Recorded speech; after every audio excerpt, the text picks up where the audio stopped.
Welcome to the newest edition of 42 Stories Anthology Presents. We have an interview with Susmita in California, right? Yes. All right. Palo Alto. What's that? Palo Alto. Oh, Palo Alto. Okay. Did I pronounce your name correctly? Yes. Okay. Yeah, I'm always worried about that when that's probably why I'm studying pronunciation here in Japan. So, because pronunciation is always important. What does your name mean? If I could ask. It means pretty smile. Oh, oh, that's good. That's very positive. I like that. Yeah. So whenever someone hears it, they probably try to smile. Yeah. Could you tell the viewers your bio? Sure. So most of my publications are on WordPress. I was an English major at UC Berkeley, and then I went to law school at UC Berkeley. And then I lived in New York for like 5 years and practiced law, and I still practice law, but writing is my favorite. So from law to writer, I think that Yeah. could go in a lot of ways. You could get some good stories from that, especially in the courtroom. Yeah. I think Boston Legal was one of my favorite TV shows when I was a kid. Do you know it? Yeah. Yeah. I do. Uh, those writer shows can be the best. Yeah. Where's your writer space? Um, Anywhere I am. So, my car when I'm waiting for my kids. Um, the funniest place I ever wrote, I think, was like way up at the top of a theater Hmm. during a production of Shrek that my kids were in. And I was doing the spotlights, and between times I was like typing on my phone on Oh, my novel. yeah. You have to Yeah. be creative when it comes to you, right? Yeah, exactly. You have to just do what you can where you can. I once pulled over while driving because something came to me. So it could happen anywhere. Yeah. But I Yeah. didn't keep driving and do it. So Yeah. Yeah. that's the Good only time call. when you should write is when you're Yeah. driving. If anyone answers, where's your writing space while driving, I'm going to say, you stop, right? Yeah, exactly. I think you're the first to say while they were doing the lights in a play. Yeah. Yeah, that's pretty creative. What's something you're passionate about that might appear in your writing that you want the Um, humorist to stop? so one thing is that one of my pieces, well, I love pieces about like extraterrestrials. I love sci-fi. My dad used to work for NASA, so I'm really into, space and all that. So, in one of my pieces, I had this extraterrestrial, this group basically create this, quote unquote influencer who seemed female, and everybody was so into her. And then she decided she was gonna make herself green, her whole body green. And so then these like greening boxes popped up everywhere and everybody turned green. And I just thought, if people could just disregard each other's skin color, that would be such a big improvement. I don't know if this is because I just watched the Jim Henson documentary, but when you were saying that, you made me think of the song "It's Not Easy Being Green." Do you Yeah. know Kermit I love Kermit song? Kermit. Yeah. So, Rainbow Connection is my favorite, but oh, that's a good one. yeah, Yeah. that's interesting. I think with appreciating everyone on Earth, you also should appreciate animals, and I think you're an Yes. animal lover. What's your favorite animal on Earth? Whatever animal is with me at any given moment is my favorite animal. We have three cats, two Oh, dogs, two like big 50-pound dogs, four guinea pigs, and aquatic frogs. We've had butterflies and all kinds of things. in your house? Yeah. How do you keep a butterfly? Well, butterflies, you get them as caterpillars, and like then they're in this big, like, sort of, kind of like thing where they can be on a branch, and you feed them, and then they become butterflies. They basically burst out of their chrysalises, and then you let them go in your garden. Oh, okay. So you have a garden too. That's good Yeah. for the butterflies. Yeah. What got you into writing? I have always written. In fact, I wanted to be a writer when I was a kid. I didn't want to be anything else. I just, I think like I was so into reading.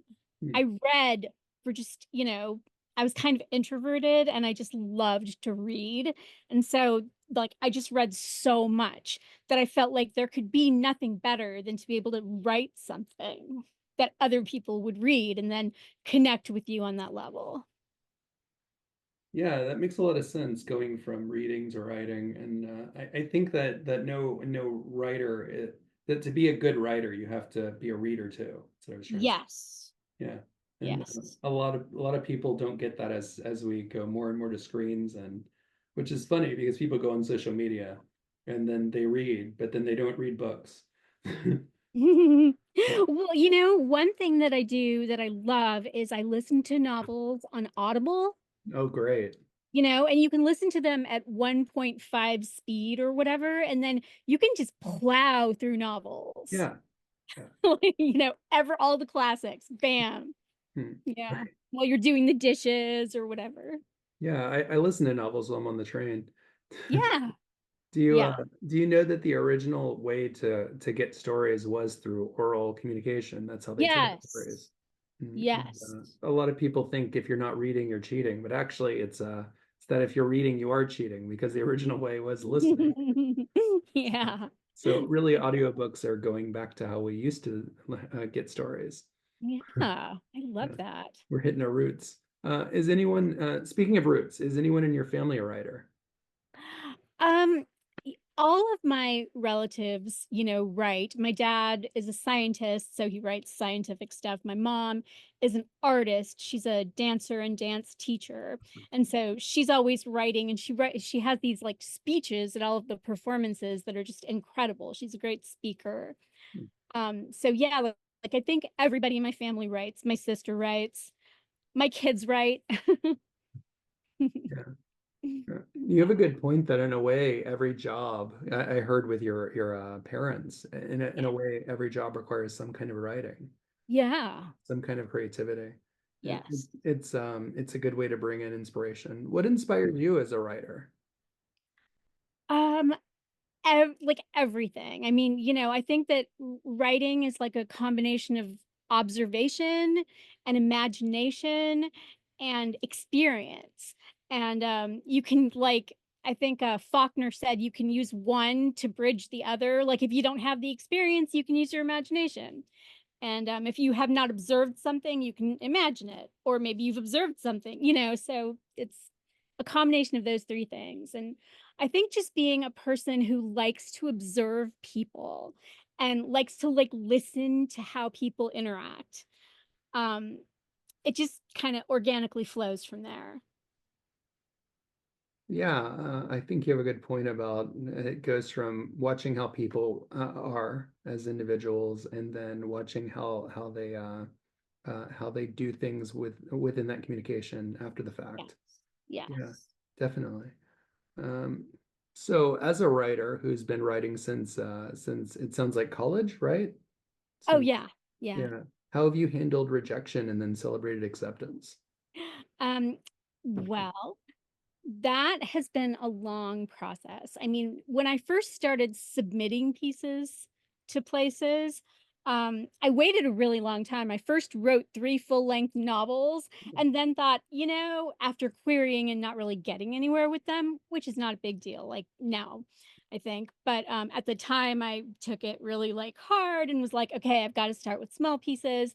And so I would send a ton of small pieces out and sometimes get rejections and sometimes get acceptances. And the more acceptances that I got, the more that, when I got one, it would just kind of roll over me like in a positive way, but it wouldn't like stop my day or make it change trajectory. And Okay. if I got a rejection, exactly the same. I would be like, okay, that piece didn't work. And I would like look at the piece later and think, why didn't it work? Maybe it didn't work for the publication, maybe, like troubleshoot it, maybe resubmit it, or maybe just let it go, you know? but it's such a learning experience, and being able to like accept the rejections and just be like, there's a billion reasons that could have happened, you know, Hmm. and just go on with your day, you know, and not have it affect me in any way. When I realized that that had happened to me, I like I was just so happy, you know. I felt freed from the whole ego on the line kind of thing, Hmm. That's a you great know. way to put it, is that sometimes rejection and getting it can be about ego, where Yeah, it's yeah, not you that's being rejected either. It's the words that you're trying to put out there. And a lot of people exactly. forget that. Totally. And sometimes you just have to find the right match. And then when you do, it's Yeah, good. yeah. But what Ex- surprised me is recently there's some places out there that are kind of sketchy where they'll reject you and then they say, if you pay a fee, we'll tell you why. yeah. So if you get anything like that, watch out. I noticed it's recent. It's a recent trend. Yeah. Yeah, That's so funny. yeah. Yeah. I wouldn't respond to them. No. Where can people find you on social media, Uh, or for your published works, that is? so I have a WordPress Okay. that is just my WordPress. Oh gosh, I just lost it. I'm sorry. I have a WordPress that's my name, Susmita Ramani, Ramani. My first name is Susmita. Um, and a lot of stuff is posted there. Not everything, but lots of stuff. Okay, And great. I kind of don't do other social media too much because, you know, I find I just get sucked in. It could be a distractor, and Yeah. the heavy one at that. Yeah.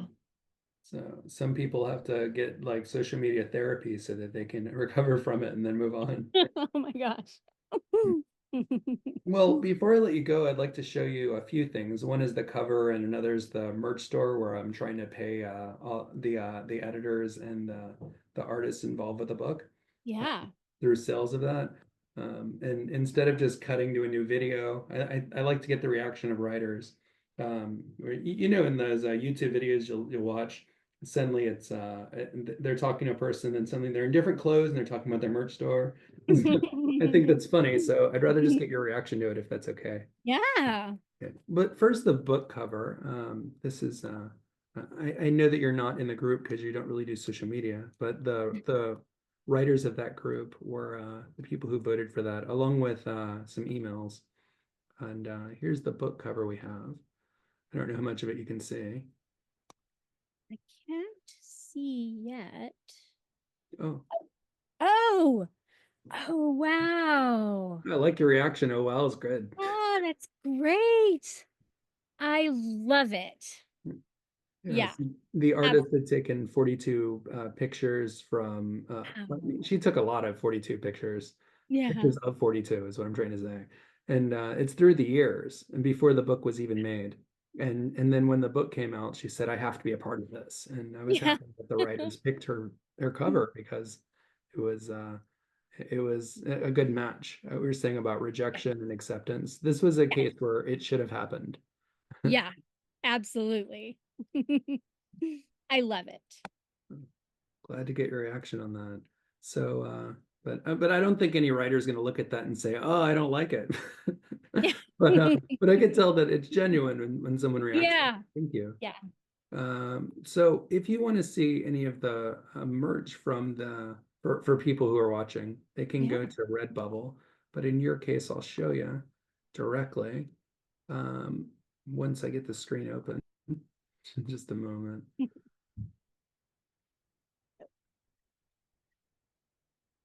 Oh, so cute. Some of the merch. Yeah. Yeah. I'm definitely gonna buy a shirt or something like Well, you mentioned cats, so if you want, there's some cat mats and Oh, look dog at mats and that. pet That's blankets. really cute. Yeah, Wow. yeah, it's Nice. pretty cool. Yeah, some of it's a bit pricey, but then they have discounts whenever there's like Autumn Festival and Black Friday and so on, things like that. Oh, okay. Very cool. That's coming up. Yeah, That is. It seems like this year just went on by. Speaking of coming up, the book will be out in November. Yay. People could find your story. I want to tell them the title, unless you want to. Yeah. What's the title of your story? It is not a GOUDA state of affairs melting down. And which chapter can they find it? Parallel alternative reality, I think. Yeah, Yeah. alternate reality. So yeah, I hope that people look forward to that. And do you wanna read your story while I have you here? Oh, I would have to find it. I got it. I can just pull it up. It'll just take Okay. me a moment. Yeah. Yeah, let me just pull it up. Sure. Oh, there's your cat again. Okay, good. Yeah. Okay. Not a GOUDA state of affairs melting down. At first, when the French took over, I thought, d'accord. I like poodles, fashion, and croissants as much as the next guy. But I never imagined the proliferation of fromageries, crowding out the fast food restaurants, my beloved Targets, Walmarts, and Starbucks.